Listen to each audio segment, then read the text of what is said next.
ब्रह्मनान पीपलवाली गली थाना बेवर में रहने वाला विजय कुमार पुत्र मुंशीलाल, जिसकी उम्र 22 वर्ष बताई जा रही है, टीचर कॉलोनी में दुर्गा मां मूर्ति विसर्जन करने पहुंचे।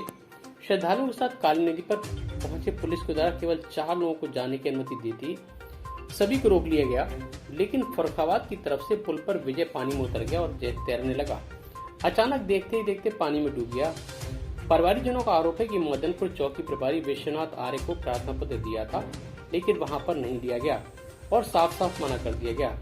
उसके बाद थाना बेवर की पुलिस को परिवारजनों ने प्रार्थना पत्र दे दिया। परिवार के लोगों का यह भी कहना है कि बहुत ही गरीब परिवार में लड़का था। माता सुशीला अकेली रह गई है, उनका रो रो कर बुरा हाल हो चुका है। उनके घर में वो अकेली हैं, न ही कोई खाने पीने की व्यवस्था है। प्रशासन से संबंध में गुहार लगाई है कि गरीब बुजुर्ग महिला को सहयोग प्रदान किया जाए।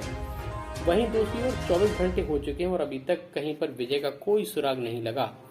न तो नदी में जाल लगा हुआ, न ही किसी प्रकार से ढूंढने की प्रशासन कोशिश कर रहा है। बुजुर्ग महिला नदी के किनारे विजय को ढूंढने लगी हुई है।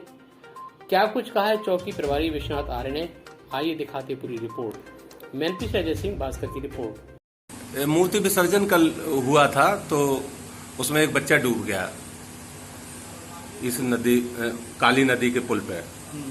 विजय बताया जाता है और बेवर की मूर्ति विसर्जन यात्रा में आया हुआ था। क्या मामला है पूरा बताया ये जाता है कि वो जो काली नदी है वो आपके हल्के में पड़ती है चौकी पे। पहले तो इस संबंध में मुझे कोई जानकारी भी नहीं है। दूसरी बात तो ये है कि जो हमारे यहाँ विसर्जन चल रहा था तो हमारे यहाँ अलग से घाट बना हुआ था, स्वामी नंगला से बना हुआ था, तो हमारे यहाँ बहुत पर्याप्त हम लोग पूरी व्यवस्था थी। अब उधर से क्या हुआ इसके संबंध में बेवर पुलिस ही जाने कि कैसे क्या हुआ, कैसे विसर्जन करवाए। तो हम इस संबंध में कोई हमें बोली नहीं कि बेवर पुलिस क्या कहे, क्योंकि जो हमारा अलग से मोहम्मदाबाद का था, मदनपुर था, तो अलग से हमारा घाट बना था, अलग से हमारे यहाँ मूर्ति विसर्जन हो रहा था। उस जगह हम अपनी पूरी व्यवस्था कर रहे थे, रस्सा लिए थे। और अगले इस संबंध में क्या हुआ ये बेवर पुलिस जाने, इस संबंध में कुछ नहीं कर सकता हूँ।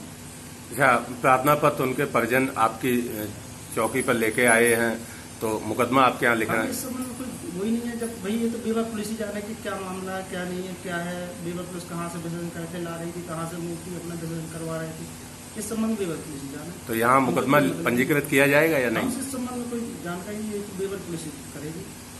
अच्छा, लेना देना नहीं है ना हमारे से कोई मतलब। कल वहाँ पुल पे पुलिस भी नहीं लगी थी मदनपुर चौकी की कोई? हमारा जहाँ हमारा बॉर्डर पड़ता है, हमारे वहाँ पिकअप पे थे और जहाँ हम विसर्जन करवा रहे थे, अपना घाट बनाए थे, वहाँ हमारी पोस्ट लगी थी। जैसे बताया जाता है पूरा जो ईशान काली नदी है जो पुल है पूरा फर्रुखाबाद क्षेत्र में आता है क्या? इस संबंध में मुझे तो फिलहाल अगर ये कह सकता हूँ मैं, लेकिन जो बता रहे आपके द्वारा बताया गया कि भाई मूर्ति विसर्जन वाला, तो भाई मूर्ति विसर्जन उनके द्वारा कराया जा रहा था, उनकी व्यवस्था होती है। अब इस संबंध में जैसे हमारे यहाँ मूर्ति विसर्जन करवा रहे थे, हम लोग अपना घाट बनाए थे, तो अलग से हम व्यवस्था किए थे। अभी तक कोई ऐसी डेड बॉडी वगैरह यहाँ कहीं पाई गई जो मिली हो? इस संबंध में मुझे हमें इसमें कोई जानकारी नहीं है। इस संबंध में ना मुझे शुभ नाम क्या है आपका? विश्वनाथ आर्य। किस पोस्ट पे है? मैं उप निरीक्षक हूँ, चौकी इंचार्ज हूँ। कहाँ के? चौकी इंचार्ज मदनपुर में। यहाँ बच्चा कल डूब गया था। विजय क्या कह रहे हो, क्या कहना चाहते हो? यहाँ से इधर से वो नहाने गया था और उधर मतलब डूब गया इधर। यहाँ अभी कोई जाल वाल लगाया गया? कुछ नहीं लगा।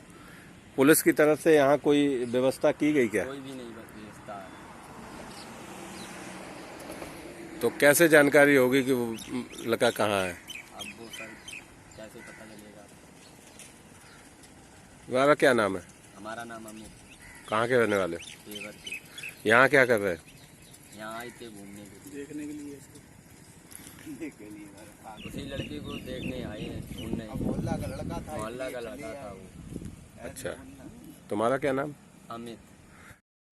यहाँ विजय जो लड़का डूब गया है, यहाँ क्या नदी पे आप लोग आए, क्या कल कर? साहब डूब गया ये बच्चा, समझ में 22 साल का ही लड़का है। और मैं नबी का भैया मदनपुर चौकी पे मैं गया था, वहाँ एप्लीकेशन नहीं ली गई। ये बोले बेवर का केस है, वहाँ आप देखिए, समझ में। उसके बाद मैं बेवर गया, वहाँ एप्लीकेशन दी। यहाँ हम लोग सारा परिवार सब लोग ढूंढ रहे, कोई भी रिश्ता नहीं है, ना कोई रस्सेगी ना कोई शासन, कोई प्रशासन।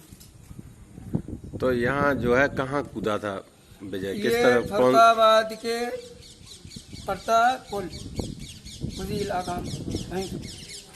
फरुखाबाद की तरफ से हाँ, गया था। फरुखाबाद की तरफ। वहाँ जवाब दे दिया गया, वहाँ कोई मतलब नहीं। तो अभी तक जो यहाँ देखने की व्यवस्था है वो क्या है, कैसे? सारे लोग देख रहे हैं, लेकिन पुलिस शासन कोई मतलब यानी वहाँ ना रस्साई है, ना कोई कटिया, ना कोई जलना रिक्स ले रही। परिवार के लोग हैं हाँ केवल जी, आप? परिवार के लोग हैं सर। तो विजय मिला है क्या नहीं। अभी तक नहीं मिला? नहीं मिला कोई, अभी तक पता नहीं। कितना समय हो गया? शाम की बात है, कल कितना समय हो गया? 24 घंटे हो गए साहब, तो अभी तक कोई पता लगा है? कोई पता नहीं। तुम्हारा क्या नाम है? सत्येंद्र कुमार गुप्ता। क्या मामला है यहाँ पे जो विजय नहीं है इस वक्त? मामला सर ये है कि कल जो है टीचर्स कॉलोनी बेवर से दुर्गा यात्रा जो विसर्जन यात्रा है वो आई थी, तो ये लड़का उसी में साथ आया था। तो नाचते कूदते यहाँ आया तो बेवर से जो है प्रशासन लगा हुआ था, नदी में किसी को नहीं घुसने दे रहा था, बाहर से यहीं विसर्जन कराया जा रहा था, गाड़ी लगी थी, बुलडोजर वगैरह उससे विसर्जन हो रहा था, लेकिन ये चुपचाप से नहीं माना। पुल क्रॉस करके मदनपुर की तरफ से जो है पीछे से जाके नदी में घुस गया, और घुसने के बाद 2-4-5 मिनट तक वहाँ तैरा, नहाया, फिर अचानक ही डूब गया। पता नहीं चला किस वक्त डूब गया। लोगों ने देखा, हमने भी देखा, यहाँ काफ़ी लोग थे, उन्होंने देखा इसको तैरते हुए, अचानक डूब गया, फिर दोबारा ये निकला ही नहीं। हम जब बेवर थाने में गए तो यहाँ प्रशासन द्वारा बताया गया एक बार इतला दे दो थाने में। जब हम थाने में इतला देने गए तो वहाँ ये कहा कि मदनपुर का केस है, फरुखाबाद का केस है, वहाँ चले जाइए एक बार। जब यहाँ आए तो यहाँ कोई एप्लीकेशन लिया नहीं गया, एप्लीकेशन यहाँ से वापस कर दिया गया, बोले ये बेवर हल्का की बात है, वहाँ दो जाके। बेवर जब दोबारा वापस गए तो वहाँ ले लिया गया, हमारा एप्लीकेशन ले लिया, लेकिन यहाँ अभी तक कोई प्रशासन द्वारा कोई भी ऐसी यहाँ गतिविधि नहीं है जिससे कि हम ये कह सकें कि हमारा बच्चा मिल जाएगा या किसी तरीके। ना कोई जाल पड़ा है, ना कोई कांटा है, ना रस्सा है, ना कोई ढूंढ रहा है। यहाँ पे हमारे परिवार के ही लोग, हमारे पड़ोस में ही लड़का रहता था, हमारी गली के लोग हैं, परिवार के लोग हैं इनकी, और जो भी मतलब हम लोगों से जितनी भी मदद हो सकती है उतनी हम लोग कर रहे हैं, अपनी तरफ से ढूंढ रहे हैं। 24 घंटे हो चुके हैं, अभी तक लड़के का कोई पता नहीं है और ना ही कोई ढूंढने का प्रयास कर रहा है। बस इनके परिवार के लोग हैं और हमारे मोहल्ले के लोग हैं जो कि साथ में लगे हुए हैं। जिनका बच्चा खत्म हुआ वो कैसे हालत के हैं? क्या हालात साहब उनके ऐसे हैं कि लड़का ये अकेला ही था, इनके साथ रहता था। 3 बच्चे हैं इनके, 3 बच्चे में एक छोटा गायब हो गया, शुरू से ही पता ही नहीं उसका कहाँ है। बड़ा वाला साथ नहीं रहता है, बाप है नहीं। माता जी हैं वो पूड़ी बेलती हैं, मजदूरी करती हैं, पूड़ी बेल के अपना गुजारा कर रही हैं। ये लड़का साथ में था, ये हलवाई का काम करता था, तो 2-4-5 पैसे जो भी कमाता था उससे अपना सिर्फ पेट भर रहे थे। इस टाइम उनकी आर्थिक स्थिति ये हो चुकी है कि शायद है कि वो एक टाइम का खाना भी ना खा सके। मकान है उनके पास? मकान कुछ नहीं है, कुछ भी उसके पास नहीं है, किराए पे रह रहा था। लगभग हमाइंदा से बेवर में 1.5 साल से रह रहा हूँ, लेकिन हमारे मोहल्ले में अभी 4 महीने से रहने आया है। ये गांव इनका पड़ता है भूमजपुर, मौजा परोखा से हैं और यहाँ पे बेवर में किराए पर रह रहे हैं। काफ़ी समय से अपना जीवन यापन कर रहे हैं। बहरहाल इनके पास कोई व्यवस्था नहीं है। तो हम ये भी आग्रह करना चाहेंगे सरकार से या फिर प्रशासन से कि जो भी आर्थिक मदद हो सके, आर्थिक और मानसिक जो भी मदद कर सकें अपनी तरफ से, इन बुजुर्ग महिला की मदद की जाए, क्योंकि ये अपनी स्थिति में है नहीं। जो किराए के मकान में रहे तो आवास भी दिलाया जाए। जहाँ तक अगर मिल जाएगा तो बहुत बेटर रहेगा। प्रशासन द्वारा अगर आवास मिल जाता है या कोई उनकी रहने की व्यवस्था हो जाती